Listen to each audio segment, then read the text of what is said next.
Interview కోసం అపాయింట్మెంట్ల కోసం wait చేసే వాళ్ళ కోసం నేను కొంత డేటా గ్యాదర్ చేశాను. అంటే అక్కడిక్కడ సోర్సులతోటి వెయిట్ టైమ్స్ ఏ వీసాలకి ఎంత నడుస్తున్నాయి, స్టూడెంట్ వీసాకి లేకపోతే B1 B2 వీసాకి. సో ఎన్ని మంత్స్ పడుతుంది మనకి ఇప్పటి నుంచి మనం అపాయింట్మెంట్ బుక్ చేస్తే అనేది నేను కొంత డేటా గ్యాదర్ చేశాను. అవన్నీ చెప్తాను. బట్ ఏంటంటే ఇది 100కి 100% గ్యారంటీడ్ కాదు, ఇది అప్రాక్సిమేట్. ఎందుకంటే మారిపోయే ఛాన్సెస్ కూడా ఉంటాయి కదా. అంటే ఇప్పుడు కొన్ని క్యాన్సిలేషన్స్ ఏమన్నా ఉన్నాయనుకోండి, క్యాన్సిలేషన్స్ ఉన్నప్పుడు మళ్ళీ అపాయింట్మెంట్స్ పెరిగే ఛాన్స్ ఉంటుంది. సో ఎవరైనా 2-3 క్యాన్సిల్ చేసుకున్నారు అంటే ఆ 2-3 స్లాట్స్ కూడా అవైలబిలిటీ ఉంటాయి కదా. అలా ఏంటంటే కొంత రీజనబుల్లీ గుడ్ ఎనఫ్ ఇన్ఫర్మేషన్ అయితే గ్యాదర్ చేసి ఆ ఇన్ఫర్మేషన్ మీకు ఇస్తాను. ఎవరైనా మీరు అపాయింట్మెంట్ కోసం వెయిట్ చేసే వాళ్ళు ఉంటే కనుక చూసుకోండి. అయితే స్టూడెంట్స్కి మాత్రం కొంచెం టైం పడుతుంది. వాళ్ళు ఏంటంటే ముందే ప్రిపేర్ అయిపోయిండండి. మీది ఎప్పుడు ఇంటేక్ ఉంటుందో చూసుకుని ఈ ఫాల్ 2025కి వచ్చే వాళ్ళు దానికి మీరు టైం ప్రకారం రెడీ అయి ఉంటే బెటర్ అనమాట. సో మీ I-20 కూడా పర్ఫెక్ట్గా పెట్టుకోండి మీరు. నేను స్టూడెంట్స్ గురించి ఇంకొక వీడియో చేస్తాను నేను రేపు ఎల్లుండో క్లారిటీగా. అంటే అప్లికేషన్ ఫామ్స్, I-20s ఇవన్నీ డీటెయిల్స్ అన్నిటితోటి నేను ఇంటర్వ్యూకి వెళ్ళినప్పుడు మీరు ఏం క్వశ్చన్స్ అడుగుతారు, ఎలా మేనేజ్ చేయాలి, ఇవన్నీ నేను ఒక వీడియో అయితే చేస్తాను. మీరు వెయిట్ చేయండి నెక్స్ట్ వీడియో కోసం. సో ఇప్పుడు ప్రజెంట్ ఏంటంటే విజిట్ వీసా వాళ్ళు ఎవరైనా B1 B2, B1 అంటే ఏంటంటే జనరల్గా బిజినెస్ వీసా మీద వెళ్ళే వాళ్ళకి B1 అంటారు. B2 అంటే ఏంటంటే టూరిస్ట్ వీసా, హాలిడే కోసం వెళ్ళే వాళ్ళు కానీ లేకపోతే ఫ్యామిలీ పిల్లలు ఉన్నారు అలాంటి వాళ్ళ కోసం B1 B2 more or less సిమిలరే. డాక్యుమెంటేషన్ డిఫరెన్స్ ఉంటుంది. B1 B2 వాళ్ళకి ఏంటంటే టూరిస్టులు అంటే ఫ్యామిలీ పిల్లలు ఉండి వెళ్తారు కాబట్టి వాళ్ళ ప్రాపర్టీస్ అవి చూపించుకోవడం. అదే B1 వాళ్ళు ఏంటంటే బిజినెస్ మీద వెళ్తారు కాబట్టి వాళ్ళ బిజినెస్ వాళ్ళ అవసరాలు వాళ్ళు చూపించుకుంటారు. వాళ్ళకి కూడా చాలా వెయిటింగ్ టైం ఉంది. ప్రస్తుతానికి ఏంటంటే విజిట్ వీసా వెయిటింగ్ టైం వచ్చేసి అరౌండ్ 13 months, రఫ్గా 13 months నడుస్తుంది.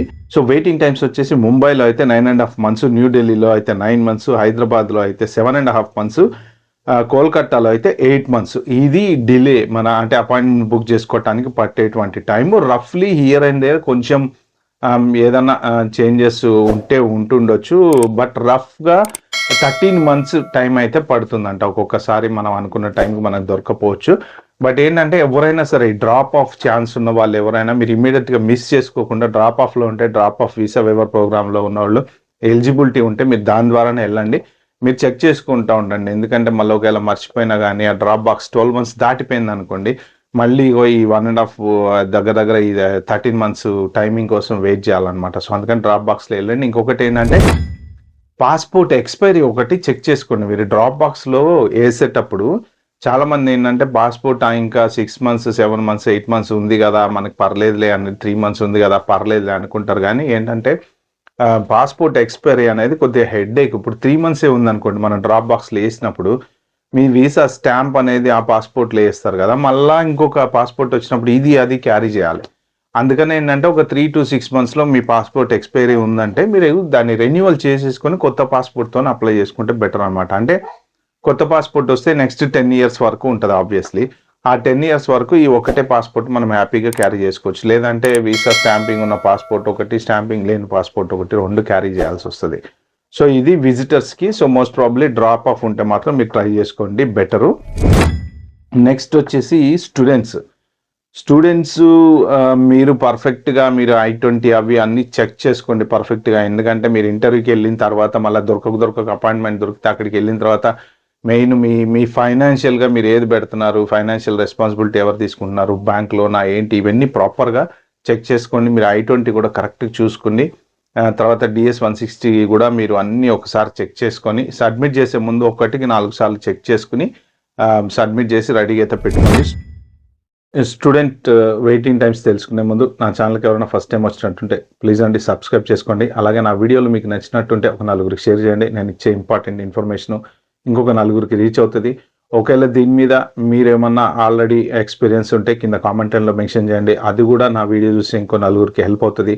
అలాగే ఒక లైక్ అయితే ఇవ్వండి. లైక్ ఇస్తే ఏంటంటే ఈ వీడియో ఇంకొంతమందికి రీచ్ అవుతుంది. ఎందుకంటే ఇన్ఫర్మేషన్ అనేది ఇప్పుడు చాలామంది వెయిట్ చేస్తున్నారు, అందరికీ అవసరమే. సో మీ లైక్ ఇంకో 4గురికి హెల్ప్ అవ్వచ్చు. ఓకే, ఇంకా మనం వీడియోలోకి వెళ్ళిపోదాం. స్టూడెంట్స్కి ప్రస్తుతానికి 1.5 months చెన్నైలో పడుతుందంట అపాయింట్మెంట్ రావడానికి. హైదరాబాద్లో అయితే 2 months పడుతుంది, కోల్కతాలో అయితే 2 months పడుతుంది, ముంబైలో అయితే 3 months పడుతుంది. ఇవి రఫ్లీ వెయిట్ టైమ్స్ అనమాట మన అపాయింట్మెంట్ దొరకడానికి. సో దీనివల్ల ఏంటంటే డ్రాబ్యాక్, మన సెమిస్టర్ స్టార్ట్ అవుతుంది అంటే కొంచెం సెమిస్టర్ టైం లాస్ అయ్యే ఛాన్స్ అయితే ఉంటుంది. మన టైంకి వెళ్తామా వెళ్ళమా అనేది కూడా ఉంటుంది. బట్ ఏమన్నా క్యాన్సిలేషన్ అపాయింట్మెంట్స్ వస్తాయేమో ట్రై చేయండి. వెయిటింగ్ టైం చాలా ఉంది కాబట్టి మీరు ఏంటంటే ఖచ్చితంగా జాగ్రత్తగా ఈ వీసాకి ఇంటర్వ్యూకి వెళ్ళేటప్పుడు ఖచ్చితంగా ఏ డాక్యుమెంట్ మిస్ కాకుండా, ఓవర్ కాన్ఫిడెన్స్తో వెళ్ళకుండా, కాన్ఫిడెంట్గా వెళ్ళి కాన్ఫిడెంట్గా ఆన్సర్ చేసేటట్టు పర్ఫెక్ట్గా ప్రిపేర్ అయ్యి మీరు మళ్ళీ ఏ ఇబ్బంది రాకుండా చూసుకోండి. ఎందుకంటే ఒక్కసారి వీసా అపాయింట్మెంట్ పోయింది అంటే మళ్ళీ అపాయింట్మెంట్ కోసం వెయిట్ చేయాలంటే టైం పడుతుంది. సో ఫస్ట్ ఆఫ్ ఆల్ స్టూడెంట్స్కి అయితే నాకు తెలిసి ఇంకా ఇయర్ లాస్ అయిపోతుంది. 1 year వరకు మళ్ళీ సెకండ్ అపాయింట్మెంట్ దొరికే ఛాన్సెస్ అయితే లేవు ప్రస్తుతం ఉన్న పరిస్థితులను బట్టి. నేను 100% కన్ఫర్మ్ చేసి చెప్పట్లేదు, బట్ ఛాన్సెస్ అయితే చాలా తక్కువ. ఇప్పుడు ఈ ఇయర్ మిస్ అయింది అంటే ఇంకా మళ్ళీ మనకు ఎందుకంటే వెనక బ్యాక్లాగ్ చాలా ఉంటుంది కదా, మనం ఒక్కలమే కాదు కదా ఎంబసీ వాళ్ళు ఇన్వైట్ చేసి వీసా ఇవ్వడానికి, వెనక బ్యాక్లాగ్ చాలా ఉంటుంది. కాబట్టి మీ జాగ్రత్త డాక్యుమెంటేషన్ చూసుకోండి. తర్వాత ఈ క్యాన్సిల్ కానీ రీస్కెడ్యూలింగ్ కానీ చేసుకోవాలంటే మీరు 1 time రీస్కెడ్యూలింగ్ చేసుకోవచ్చు. కానీ ఈ అపాయింట్మెంట్ ఇలా ఇంత డిలే ఉన్న టైంలో మళ్ళీ మీరు రీస్కెడ్యూల్ చేసుకోవటం అనేది కొంచెం హెడ్ఏక్. మళ్ళీ ఇమీడియట్గా దొరకదా తెలీదు. 1 time కన్నా ఎక్కువ రీస్కెడ్యూల్ చేసుకుంటే మాత్రం మళ్ళీ మీరు DS-160 ఫీజు అయితే మళ్ళీ పే చేసి అపాయింట్మెంట్ బుక్ చేసుకోవాల్సిందే. సో మోస్ట్ ప్రాబబ్లీ రీస్కెడ్యూల్ చేసుకోకుండా ఉండడానికే ట్రై చేయండి. నెక్స్ట్ ఇంకా H1B, L1 ఇక వీళ్ళందరూ ఈ వర్క్ వీసాలు ఎవరెవరైతే ఉన్నారో కంపెనీ ట్రాన్స్ఫర్స్ వీళ్ళందరికీ ఏంటంటే చెన్నైలో అయితే 2 months అంట వెయిటింగ్ టైము, హైదరాబాద్లో అయితే 2.5 months వెయిటింగ్ టైం అంట. 2.5 months అంటే పర్లేదు, మనం ముందే బుక్ చేసుకుంటే బెటర్. తర్వాత ముంబై, ఢిల్లీ, కోల్కతాలో నో అపాయింట్మెంట్స్ అట. మరి అది ఎంతవరకు కరెక్టో నాకు తెలియదు. ఎవరన్నా రీసెంట్గా మీరు ఈ ముంబై, ఢిల్లీ, కోల్కతాలో కనుక ఎవరన్నా అటెండ్ అయితే నా వీడియో చూసే వాళ్ళు ఎవరుంటే కింద కామెంట్లో మెన్షన్ చేయండి. అంటే ఏం లేదు, వేరే వాళ్ళకి ఎవరికైనా వెళ్ళాలనుకుంటే హెల్ప్ అవుతుందండి అంతే.